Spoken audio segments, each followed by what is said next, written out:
ধরনের শক্তি, কিন্তু আমরা আসলে সেটিকে মনে করি না শক্তি, মনে করি মূর্খ মানুষ, মূর্খ সূক্ষ্ম কি বুঝবে।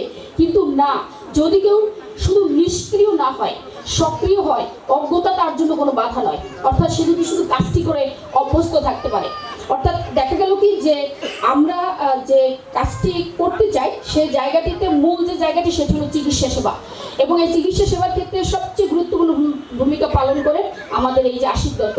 আমি আজকে অত্যন্ত আনন্দিত, সম্মানিত এবং গর্বিত যে ডাক্তার শামসুল হুদা ও আঞ্জুমানারা সেবা কেন্দ্রে আসতে পেরে, এবং এটা আজকে কিন্তু 13 বছরের একটা অনুষ্ঠান, মানে প্রতি বছর যে বড় করে একটি অনুষ্ঠান করা হয়, আজকে বোধহয় 13তম বার।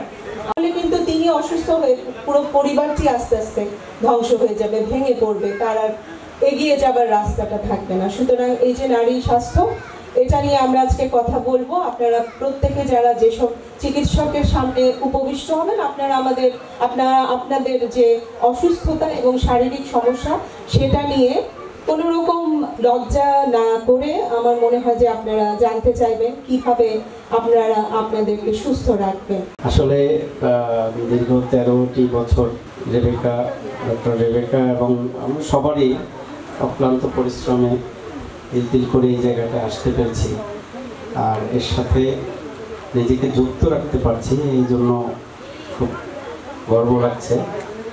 আর সারা দেশে ডক্টর রেবেকার এই প্রোগ্রাম সারা দেশে যেভাবে বিস্তৃতি হয়েছে, এটা আপনাদের সবার অক্লান্ত পরিশ্রমের ফসল। এরকম একটা সিদ্ধান্তের পিছনের কারণ কি? পরবর্তীতে যখন ওনার সাথে আমার আলোচনা হয়, কথা হয়, পরিচিত হই, তখন আমি বুঝতে পারি আসলে উনি শুধু শিক্ষকতায় নয়, শিক্ষকতার পাশাপাশি শিক্ষকতাটাকেও সেবার পর্যায়ে কিভাবে নিয়ে যেতে হয় এটা শিখিয়েছেন ডক্টর রেবেকা সুলতানা।